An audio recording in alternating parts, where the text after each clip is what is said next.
Buenos días a todos mis distinguidos hermanos y amigos. Le doy gracias a Dios porque una vez más puedo llegar a ustedes en esta mañana preciosa de día lunes.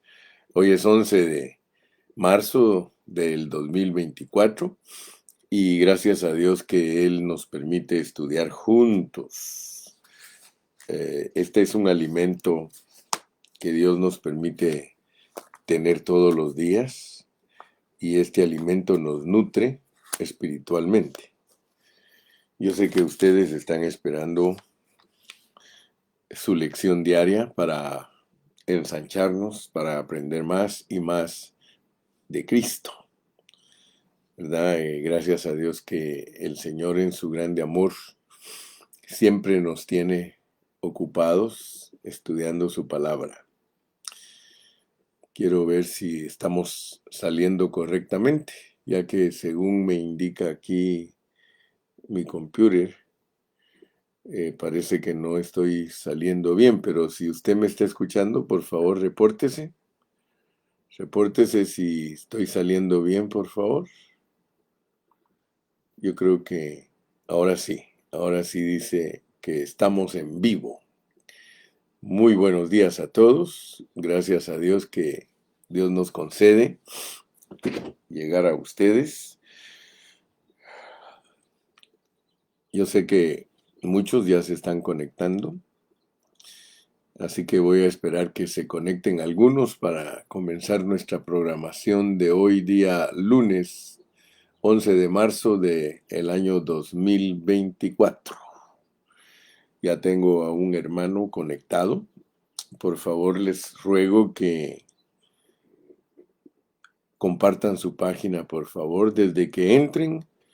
Por favor, compartan su página para que estos estudios los puedan aprovechar sus amigos, los puedan aprovechar las personas que los conocen a ustedes. Y cada vez que usted pone que algo le gusta, a uno le dan más credibilidad en el Facebook. Así que yo le ruego que por favor se inspire enviando su página a todos sus amigos. Ayer estuvimos considerando el pasaje de segundo de Crónicas 29, capítulos del 20, versículos del 20 hasta el 30. Y nos llama la atención de que para consagrar el templo, el rey mandó que se hicieran sacrificios séptuples. Hubo sacrificio cuádruple séptuple, ¿verdad? Y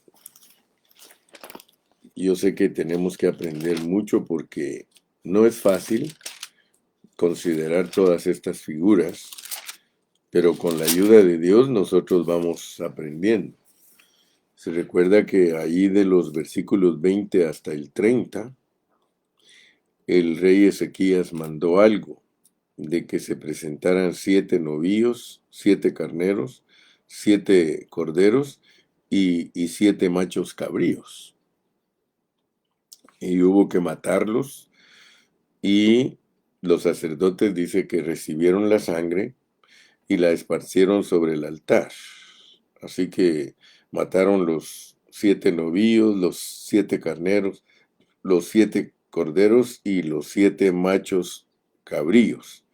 Ahora, fíjese que debemos poner atención a algo, y es de que en el versículo 24 dice, y los sacerdotes los mataron e hicieron ofrenda de expiación con la sangre de ellos sobre el altar para reconciliar a todo Israel, porque por todo Israel mandó el rey hacer el holocausto y la expiación.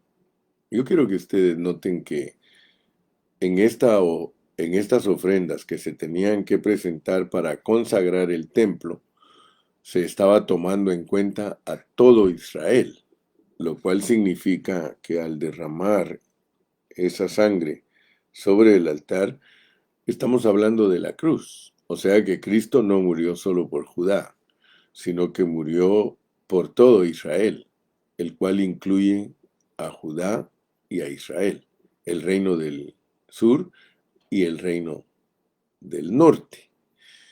Entonces, por favor, yo quiero que ustedes noten esto porque ayer les mencioné que estas 4 ofrendas que fueron presentadas en plenitud representan aspectos de Cristo. Ninguno de nosotros puede entender con claridad lo que nos enseñan las sombras si nosotros no consultamos con el Nuevo Testamento. Entonces yo quiero que hoy, para entender bien, recordemos que Levítico, que es el libro que usa Dios para enseñarnos en figura los aspectos de Cristo, nos presenta 5 ofrendas básicas. Y voy a dar las citas solo para el que le gusta estudiar y que le gusta apuntar.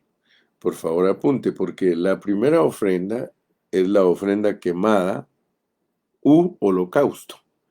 Y ella se encuentra en el capítulo 1, versículos del 1 al 17, y más explicada en el capítulo 6, versículos del 8 al 13. Esa es la ofrenda quemada. Luego nos presenta Dios la ofrenda de comida.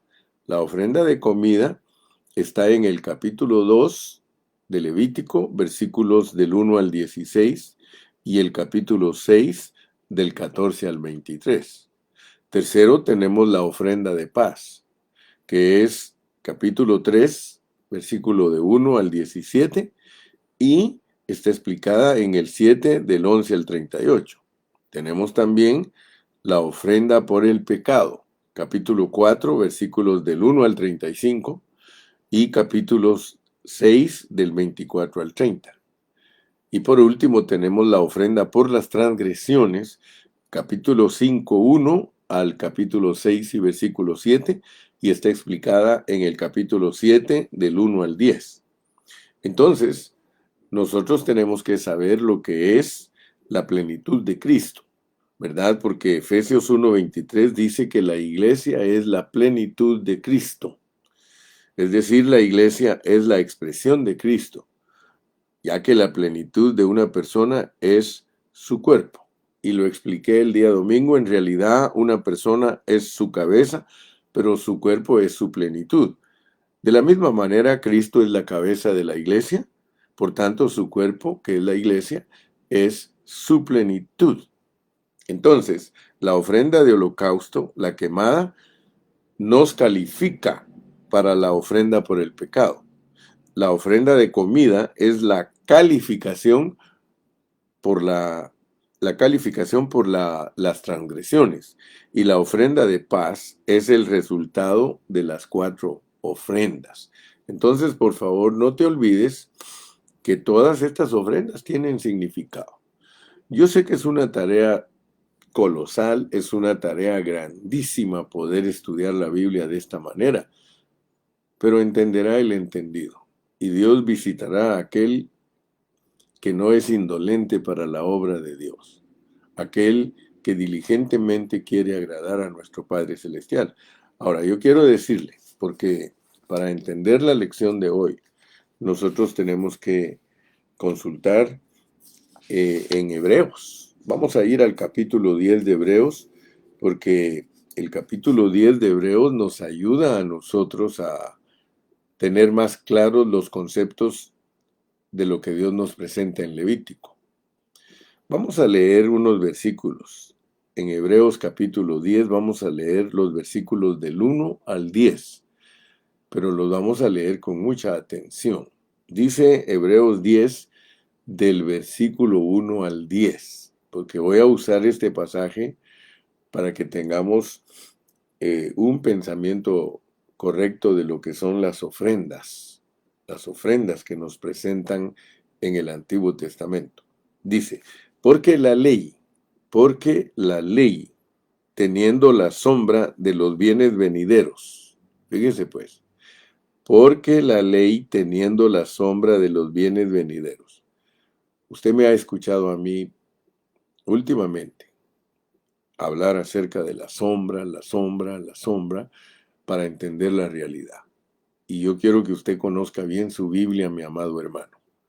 Hebreos capítulo 10, versículo 1 dice, porque la ley, teniendo la sombra de los bienes venideros, no la imagen misma de las cosas, nunca puede, por los mismos sacrificios que se ofrecen continuamente cada año, hacer perfectos a los que se acercan. De otra manera, cesarían de ofrecerse, pues los que tributan este culto, limpios una vez, no tendrían ya más conciencia de pecado. Pero en estos sacrificios, cada año se hace memoria de los pecados, porque la sangre de los toros y de los machos cabríos no pueden quitar los pecados. Por lo cual, entrando en el mundo, dice, sacrificio y ofrenda no quisiste, mas me preparaste cuerpo. Holocaustos y expiaciones por el pecado no te agradaron. Entonces dije, he aquí que vengo, oh Dios, para hacer tu voluntad, como en el rollo del libro está escrito de mí, diciendo, primero, sacrificio y ofrenda y holocaustos y expiaciones por el pecado no quisiste, ni te agradaron. Y entre paréntesis dice, las cuales cosas se ofrecen según la ley. Y diciendo luego, he aquí que vengo, oh Dios, para hacer tu voluntad. Quita lo primero para establecer esto último. En esa voluntad somos santificados mediante la ofrenda del cuerpo de Jesucristo, hecha una vez para siempre. Muy bien. Ponga atención, mi distinguido hermano. Con el mensaje de hoy me gustaría considerar la ofrenda quemada. Recuérdate que estamos hablando de 5 ofrendas básicas, las cuales representan a Cristo. Pero la primera es la ofrenda quemada, y te dije que está en el capítulo 1, versículo del 1 al 17. Fíjate que es muy difícil para nosotros entrar en el significado real de la ofrenda quemada. Y debemos de admitir que de acuerdo a nuestra experiencia de esta ofrenda, estamos limitados. De hecho, muy poquitos cristianos tienen la experiencia de la ofrenda quemada. Puede ser que tengamos mucha experiencia de la ofrenda de las transgresiones, de la ofrenda de comida, de la ofrenda de paz, pero muy poquita experiencia respecto a la ofrenda que es el holocausto u ofrenda quemada. Ahora, los detalles que pertenecen a nuestro Señor Jesucristo, todos ellos están en el libro de Levítico. Sin el capítulo 1 de Levítico, nosotros no tendríamos una manera de cómo definir a Cristo como el holocausto. Y nosotros estaríamos bastante cortos para explicarlo. Pero es correcto decir que la ofrenda quemada es Cristo para la satisfacción de Dios. Pero ¿cómo podía Cristo ser tal ofrenda? Esto no es fácil de explicarlo. Si nosotros queremos conocer a Cristo como la ofrenda quemada, nosotros debemos estudiar diligentemente Levítico, capítulo número 1. Antes que nosotros podamos entrar en ese capítulo, nosotros tenemos que darnos cuenta que la lectura que tuve de Hebreos 10, del 1 al 10, los primeros 5 versículos, ahí nos dice en el versículo 5, mire cómo dice, y lo vamos a volver a leer porque es la única forma que podemos dominar estas lecciones. Dice, Por lo cual, entrando en el mundo, dice, sacrificio y ofrenda no quisiste, mas me preparaste cuerpo. Note usted que, perdón, parece que aquí no sé qué me pasó, pero desapareció la imagen. Déjeme ver. Se me desapareció, pero yo creo que usted me está viendo, ¿verdad? Sí, usted me está viendo bien. Aquí en el capítulo 10 de Hebreos y versículo 5, volvamos a leer, porque de la repetición sale la enseñanza buena. Por lo cual, entrando en el mundo, dice, sacrificio y ofrenda no quisiste, mas me preparaste cuerpo. Aquí, sacrificio y ofrenda se refiere a la totalidad de las 5 ofrendas que ya te leí. Allí hay una distinción entre sacrificios y ofrendas. Usted lo vio, ¿verdad? Dice, sacrificio y ofrenda no quisiste. Entonces nosotros tenemos que saber la diferencia, ¿verdad? De lo que es un sacrificio y de lo que es una ofrenda. En el Antiguo Testamento, sacrificios son por los pecados, sacrificios, pero las ofrendas son para regalos, dones. Si nosotros nos sentimos pecadores, entonces nosotros necesitamos ofrecerle algo a Dios. Esa ofrenda por el pecado, estrictamente hablando, es un sacrificio. Sin embargo, traerle algo a Dios, no por nuestros pecados, sino para tener comunión con Él, entonces nosotros no traemos un sacrificio, sino que traemos una ofrenda. Te lo voy a volver a repetir. Es importante que tú entiendas lo que es Cristo como sacrificio y lo que es Cristo como ofrenda. Si tú vienes a la reunión, acuérdate que en ti todo es espiritual, pero estos son aspectos que tú debes de saberlos. Si tú vienes a la reunión y tú te presentas delante de Dios, si experimentas a Cristo como el sacrificio por tus pecados, tú te acercas con fe y tú vienes, tú cantas, tú alabas a Dios, tú escuchas la palabra, pero estás consciente que estás disfrutando a Cristo como una ofrenda por tu pecado. ¿Me explico? Él es la ofrenda por el pecado, ¿verdad? O sea que eso es un sacrificio. Ahora bien, si tú experimentas a Cristo, tu experiencia se vuelve ofrenda. O sea que cada vez que nosotros nos presentamos delante de Dios, nos presentamos con sacrificio y con ofrenda. Vuelvo a repetir. Dice, sacrificio y ofrenda no quisiste. Veamos bien claro este punto, hermano. Porque cuando nosotros nos presentamos delante de Dios, y te lo voy a machacar, lo voy a insistir, porque es la única forma que tú vas a aprender. Tú puedes presentarte delante de Dios con Cristo como tu ofrenda, pero Él puede ser presentado como sacrificio y Él puede ser presentado como ofrenda. Presentar a Cristo delante de Dios como sacrificio es que tú estés consciente que Él te ha perdonado. Y presentarlo como ofrenda es que tú estás experimentando, lo experimentas, pues no solamente lo tienes como una doctrina, sino que tú sabes que en ti se experimenta lo que Cristo hizo. Entonces, Hebreos 10:5 nos dice que Dios no desea sacrificios ni ofrendas, sino que para eso le preparó un cuerpo a Cristo. Entonces eso nos indica que Dios no intenta que Cristo, ¿sí?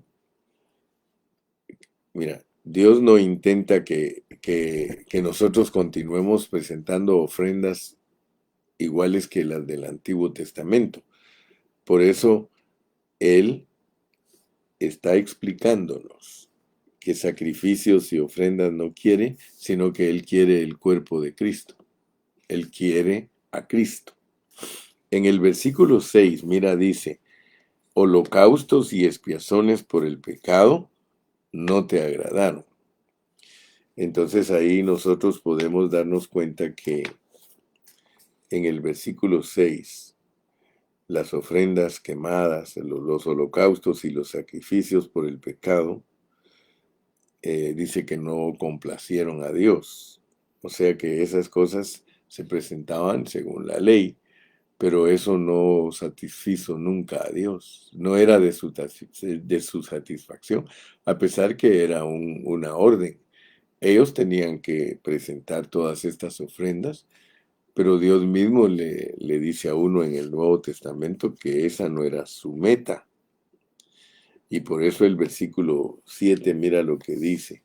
Versículo 7 dice, entonces dije, he aquí vengo, oh Dios, para hacer tu voluntad, como en el rollo del libro está escrito de mí. O sea, en el Antiguo Testamento estaba escrito de Cristo.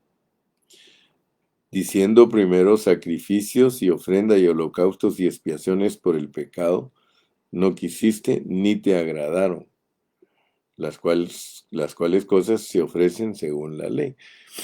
Fíjese que para nosotros los cristianos todas estas cosas deberían de estar bien claras, pero debido a que a nosotros nos han enseñado tanta mezcla, los cristianos les cuesta distinguir todas estas cosas, pero Dios claramente dice que a él no le agradó la ley, no era su meta, que esos solo eran tipos. Dice el versículo 9, y diciendo luego, he aquí que vengo Dios para hacer tu voluntad, quítalo primero para establecer esto último. Ese fue el problema grande que tuvieron los judíos, de que el Señor venía, dice, a hacer el fin de la ley. O sea que la ley no era la meta de Dios. Yo no sé por qué algunos no entienden estos asuntos. A veces me frustro tanto porque digo, ¿cómo hay gente tan inteligente y no puede entender estos pasajes, hermano? Que la ley no era la meta de Dios. Hoy día hay tantos grupos que quieren guardar la ley, comenzando con los judíos. Y aún cristianos del Nuevo Testamento, ellos quieren guardar la ley. Y dice, en esa voluntad somos santificados. Miren, en esta voluntad. ¿Cuál es la voluntad en la cual somos santificados? Mediante la ofrenda del cuerpo de Jesucristo. Esa es su voluntad. La voluntad de Dios era que muriera Cristo en la cruz del Calvario para presentarse una ofrenda para siempre, porque las otras ofrendas había que estarlas presentando cada año, y en cambio el Señor, su deleite era la realidad de las ofrendas. Su deleite no era esa sombra. Y por eso le digo que nosotros los cristianos no hemos sido llamados para cumplir la ley. Los adventistas, pobrecitos, hermano, porque ellos se basan en todo lo literal. Ellos no tienen la claridad en su mente de que esas son sombras, hermano. Entonces nosotros debemos de pedirle a Dios que nos ayude a entender. Yo espero que tú me estés entendiendo en esta mañana, porque nosotros no vamos a entender la consagración del templo que estamos estudiando en segundo de Crónicas 29, versículos del 20 al 30.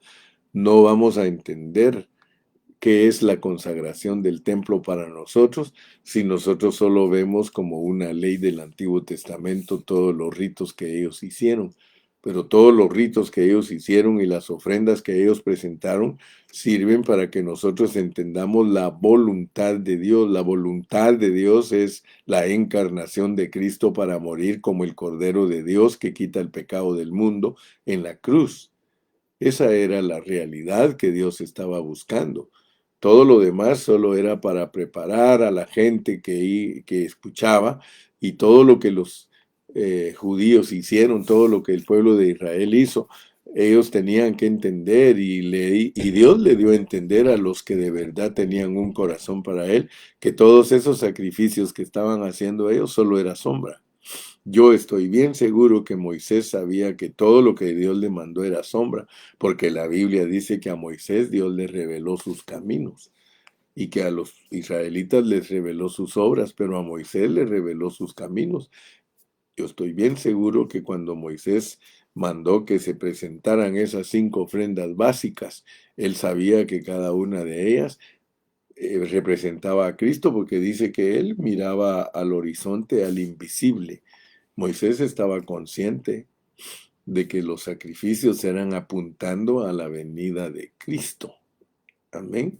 Nosotros sabemos que Moisés se sostuvo, y él se sostuvo sirviendo al invisible.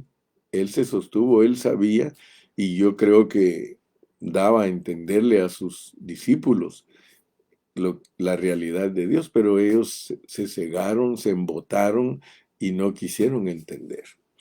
Entonces Hebreos 10, versículos del 5 al 10, claramente nos indica que los sacrificios y las ofrendas en el Antiguo Testamento son tipos, son sombras de Cristo. Cristo es la realidad, el cuerpo, sí, de todo, o sea, de todos los sacrificios y ofrendas. Así que Hebreos 10, del 5 al 10, aún nos revela todo lo que tiene que ver con lo que es la ofrenda quemada, lo cual también está indicado en Levítico, y lo menciona primero. Si nosotros entendemos lo que es la ofrenda quemada, o si queremos entender lo que es la ofrenda quemada, nosotros debemos de considerar muy seriamente Hebreos capítulo 10, el cual nos dice que la ofrenda quemada era la voluntad de Dios, era Cristo como la voluntad de Dios. La ofrenda quemada era Cristo como la voluntad de Dios. Así que nosotros deberíamos de interpretar correctamente todo esto, no en un sentido natural o humano, sino como Dios lo quiere. O sea que de aquí, de acuerdo a la pureza de la palabra, hermano, Cristo reemplaza todas las ofrendas y sacrificios del Antiguo Testamento, y esa es la voluntad de Dios. Sí, y Cristo vino para hacerlo. Esa es la voluntad de Dios, hermano. Tienes que saberlo, discernirlo. Esa es la voluntad de Dios. Ahora, esto no fue un asunto simple para Cristo, de reemplazar las ofrendas y los sacrificios consigo mismo, ¿sí? ¿Cómo puede un hombre reemplazar las ofrendas y los sacrificios? Usted debe de considerar las calificaciones que se requerían, qué clase de persona tenía que ser para poder reemplazar las ofrendas y los sacrificios, ¿verdad? Tenía que ser una persona absoluta para Dios. Aún en el asunto más pequeño, tenía que ser una persona bien obediente, ¿verdad? Usted sabe que ninguno de los hombres es absoluto para Dios. ¿Mm? Ni siquiera en las cosas más pequeñas nosotros somos los que califican para ser absolutos para Dios, ¿sí? Porque tenía que reemplazar los sacrificios y las ofrendas, ¿sí? O sea que Dios tenía necesidad de una persona totalmente íntegra y fina para poder reemplazar todas las ofrendas, porque había que quitarlas.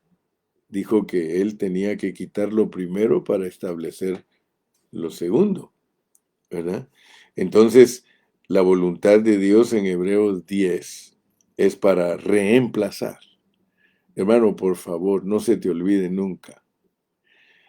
La voluntad de Dios era reemplazar los sacrificios y las ofrendas del Antiguo Testamento con el sacrificio y las ofrendas del Nuevo Testamento, el nuevo pacto, el nuevo pacto.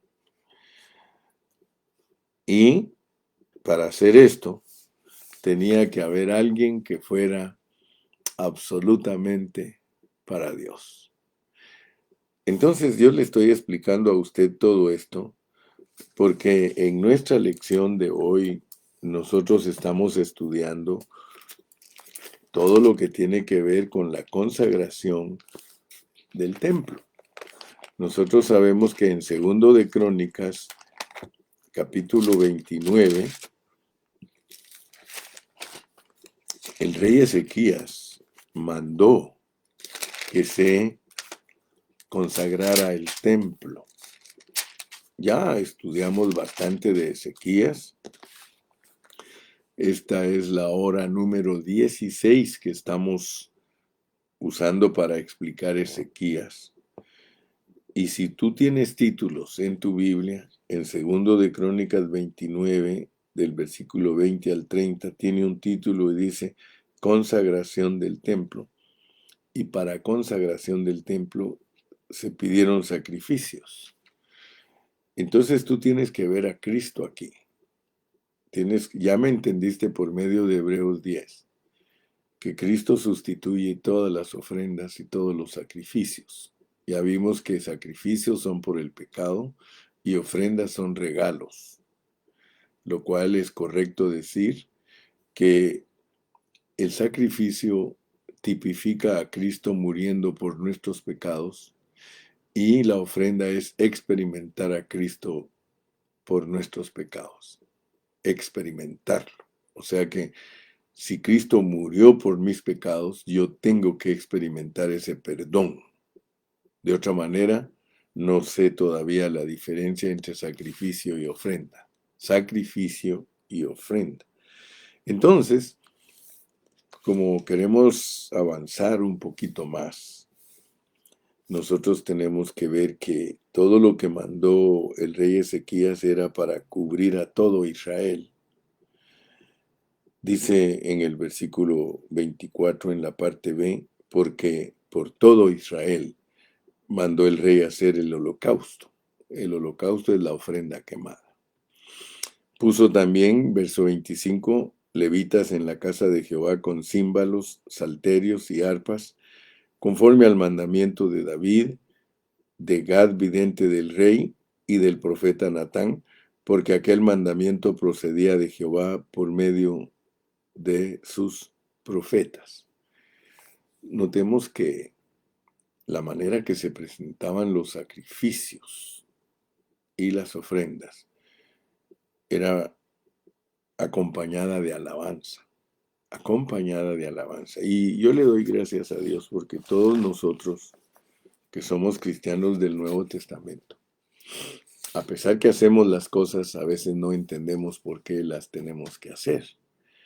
Pero la consagración de nosotros como templo es por medio de las experiencias de Cristo.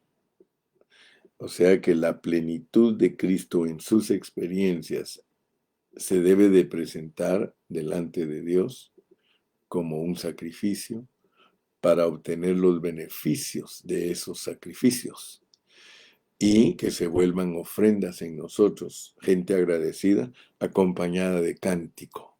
Acompañada de cántico. Le doy gracias a Dios, mire, porque dice, puso también levitas en la casa de Jehová con címbalos, que son los platillos, los puso con címbalos, salterios y arpas, o sea que con himnarios, los salterios eran himnarios, y con las arpas son los pianos, conforme al mandamiento de David. O sea que David fue un siervo de Dios conforme al corazón de Dios, y David hasta inventó instrumentos. O sea que hoy día hay mucha discordia y mucha confusión, que hasta hay iglesias que dicen que no hay que usar instrumentos, que no hay que usar música, que hay que cantar solo a capela. Y se ha vuelto una discordia entre los grupos y nunca se han puesto de acuerdo. Los cristianos siempre pelean por cualquier cosa, nunca pelean por lo verdadero, siempre pelean por las cosas que los dividen y las cosas que en vez de ser de bendición los separa, y casi todos los cristianos son prejuiciosos. Mire, hermano, esto es de entrar con un corazón sincero. conforme al mandamiento de David. Si usted estudia a David, hermano, David era músico, David era cantor, David era danzarín, David era un hombre que alababa a Dios.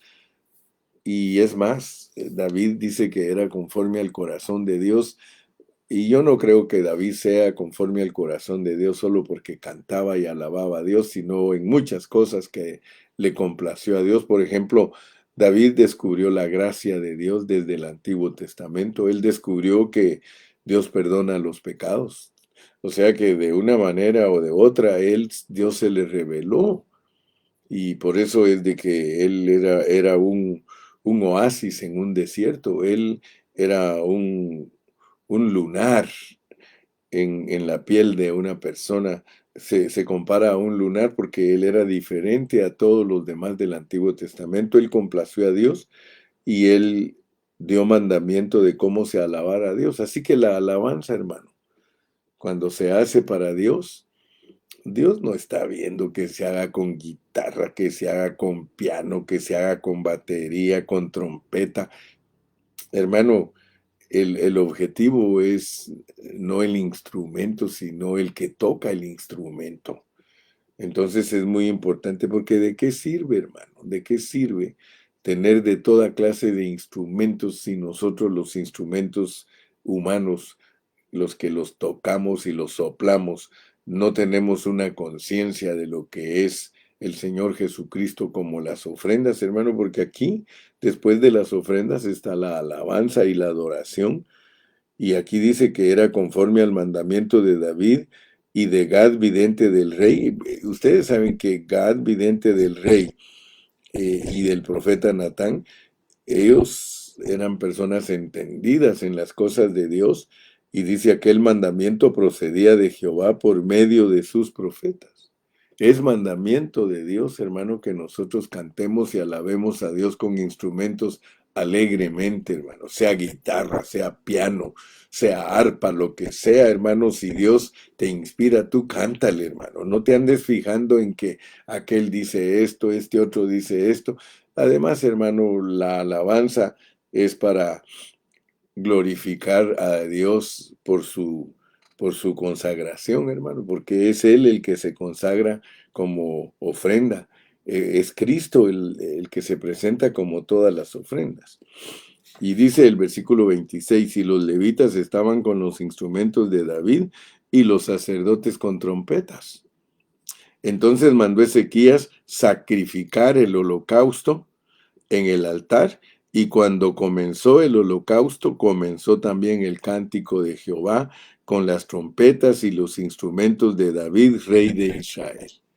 Así que vamos a terminar esta parte hoy, pero queremos entender lo que es presentar los sacrificios en el templo en plenitud, o sea, presentar los sacrificios por medio de la iglesia. Los sacrificios son Cristo, pero tienen que ser presentados con el número 7, que es la plenitud, que es la iglesia. La iglesia es el sacerdocio, la iglesia son los levitas, la iglesia son los Davides, la iglesia son los Gads, la iglesia son los Natán, la iglesia son los Ezequías, y todos nosotros somos los que tenemos que presentar. Dice en el versículo 28, y toda la multitud adoraba, y los cantores cantaban y los trompeteros sonaban las trompetas. Todo esto duró hasta consumirse el holocausto. Yo quiero que te imagines la música. Imagínate, hermano, todos trompeteros, otros con címbalos, con arpas, hermano, con trompetas, todo. Era un musicón, hermano. Era algo alegre, hermano. Imagínate tú esa música. Y dice el versículo 29, y cuando acabaron de ofrecer, se inclinó el rey, y todos los que con él estaban, y adoraron. Hermano, qué bonito. Mira, qué lindo es ir a la reunión y cantar uno con el director de alabanza, con las cantoras, ser provocado uno a meterse a adorar a Dios, porque hay algunos que no les gusta cantar. Hay algunos que se acercan a la reunión, pero no les gusta cantar. Y lo bonito, hermano, es estar ahí cantando y ofreciendo. Mira, el rey estaba hasta inclinado. versículo 30, y con eso vamos a terminar esta parte. Y ya si el Señor nos permite, mañana vamos a entrar al siguiente rey, que es Manasés.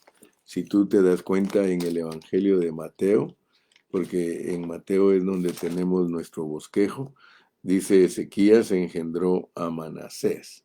Mañana ya, si Dios quiere, vamos a entrar a Manasés. Ya tuvimos suficiente de Ezequías, pero mira cómo finaliza esta parte de aquí, versículo 30. Entonces el rey Ezequías y los príncipes dijeron a los levitas que alabasen a Jehová con las palabras de David